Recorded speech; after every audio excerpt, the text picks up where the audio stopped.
Edmundo, em 97, muita gente diz que você foi o melhor jogador do mundo e que não foi eleito pela FIFA apenas porque é quase impossível um jogador que não atua na Europa ter esse título. Eu lembro do time do Vasco, ele era muito bom, havia um jogador surgindo como Felipe, como Pedrinho, havia Juninho Pernambucano jogando muito bem, Ramon, mas mesmo com um grande time, você se destacou como poucas vezes um jogador se destacou num título brasileiro. Mas o título de 97 ficou caracterizado como o título do Edmundo, o ano do Edmundo. Naquela época você se considerou realmente o melhor jogador do mundo? Você tinha noção e hoje tem a mesma noção da tua importância naquele título?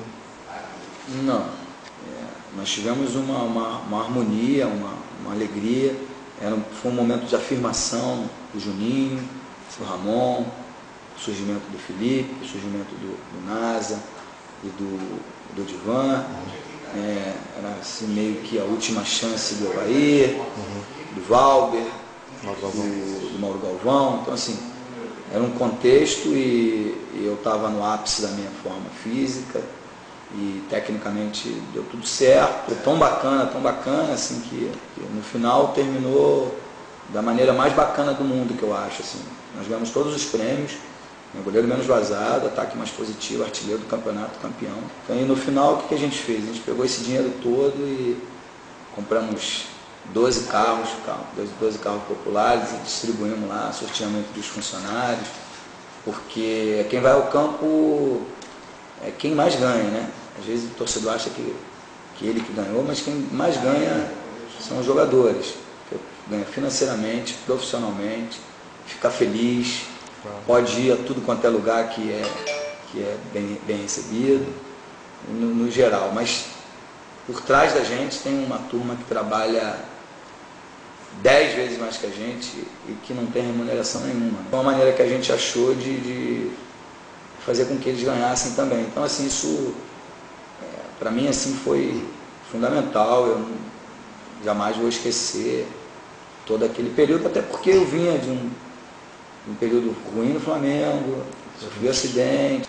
Você acha que em relação àquele campeonato, se você tivesse planejado tudo, escrito, feito um roteiro, artilheiro do campeonato batendo recorde de muitos anos, recorde de gols de uma partida, e bater esse recorde numa vitória de 4-1, você fazendo 3 gols, batendo recorde nesse jogo contra o principal rival. Se você tivesse feito um roteiro, ele conseguiria ser melhor do que a realidade foi nesse campeonato? Olha, primeiro que eu nunca me programei para nada, sempre vivo intensamente aquele momento.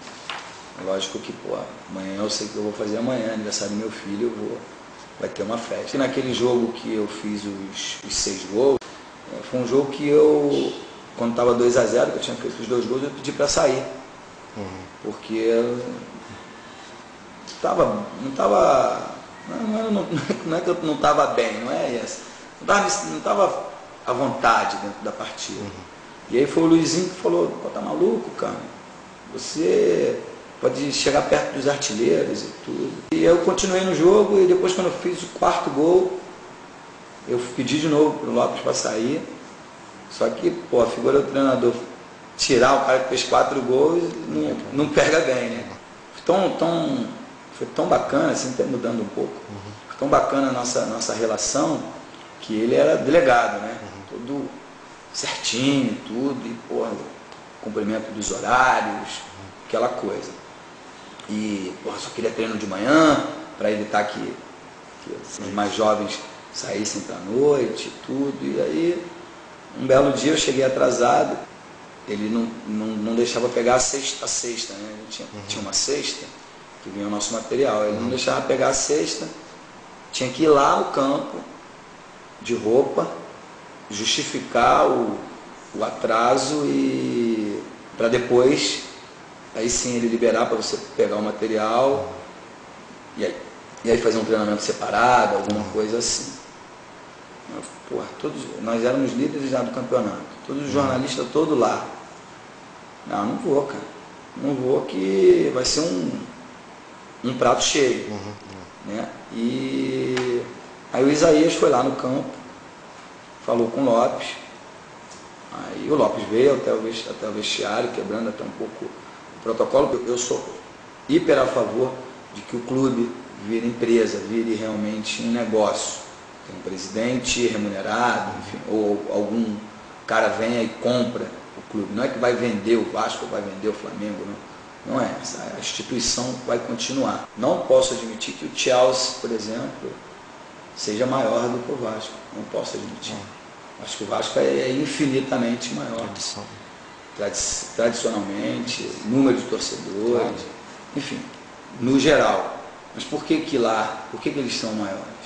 Porque é tratada de uma forma profissional. Profissionalmente, assim, é uma empresa que se não tem que dar lucro, se não tiver lucro, não der resultado, se não pagar em dia seus funcionários, tudo vai fechar as portas. A lei vai fazer com que acabe, ou pelo menos aquele gestor seja retirado, seja preso. Essas responsabilidades que infelizmente aqui no Brasil não existem. E eu expliquei isso para ele, e ele entendeu, e aí levaram para a imprensa que eu estava lá dentro do vestiário fazendo tratamento, que eu tinha chegado no horário e estava fazendo tratamento, e aí eu subi, fiz o treinamento, não sei o quê, e foi exatamente nessa semana que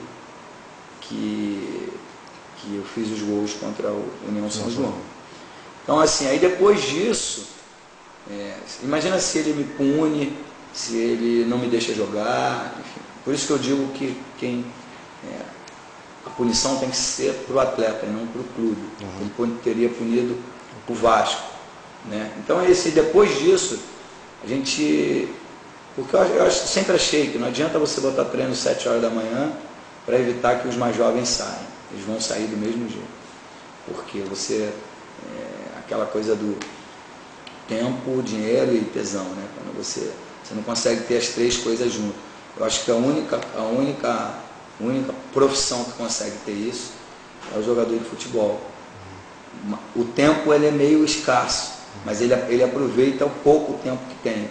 E aí a gente foi se adequando, se moldando. Eu escutava o que os jogadores diziam, levava lá como sugestão para a diretoria, para a comissão técnica, escutava o que a diretoria e a comissão técnica queria, levava para os jogadores como sugestão, a gente discutia, e aí a coisa foi... Naquele ano, foi um ano de eleição também dentro do Vasco, o Eurico me chamou e falou, nós temos que se classificar entre os 8, naquela época classificavam entre os 8. Nós temos que classificar entre os 8 de qualquer maneira, porque tem a eleição. O que eu tenho que fazer? Então, nosso time é jovem, apesar de alguns, nosso time é jovem, pagar um bicho alto e pagar os salários em dia. Se fizer isso, eu te garanto que a gente vai... E a gente encontrou uma fórmula que ele pagava, dinheiro de hoje, acho que uns 3 mil reais, pagava um e acumulava 2. Se classificasse entre os 8, depois pagava os outros 2. Entendeu? Então, aí nós começamos a ganhar, todo mundo ficou feliz, os jogadores ficaram felizes, e o clube também, porque é uma máquina que girava naturalmente, fazia o dinheiro para poder pagar esse custo. Eu acho que é um conjunto, por isso que eu falei lá atrás que ninguém ganha sozinho. Né? Claro que o dirigente, o treinador, escuta sempre os mais experientes. O Mauro Galvão era um que era todo dia consultado, o Carlos Germano, eles eram muito consultados, né? E eu também, só que eu tinha uma relação melhor, mais estreita com a molecada, né? Que eu trazia para minha casa para jogar bola, fazer churrasco, que eu achava que eles tinham que ter um caminho, né? A seguir melhor do que o meu. Pelo que você está falando, todo mundo dentro desse conjunto, desse processo, teve uma importância muito grande. A diretoria, a comissão técnica, sabendo lidar com pequenos problemas, e o time. Poucas vezes na tua carreira você viveu um momento mágico, assim, em que tudo está meio que sincronizado para dar um resultado positivo, todo mundo cumpriu o seu papel? Sem dúvida, sem dúvida. Difícil. No Palmeiras também a gente teve, quando teve a gestão da Parmalat, e aí tivemos isso um pouco também, por isso o resultado. Eu acho que, é lógico que a gente fala de case de sucesso, de coisas que deram certo, mas em outros lugares, por exemplo no Figueirense, nós salvamos só do rebaixamento. Mas eu virei um grande ídolo lá, porque fiz 15 gols, na verdade fiz 18, aqui me tomaram 3. Mas nós tínhamos uma coisa fantástica, cara. A gente, cada um dentro da sua religião, assim, a gente rezava, sabe? A gente fazia ações sociais. Nosso time era bom, mas só jogar futebol eu acho que não basta.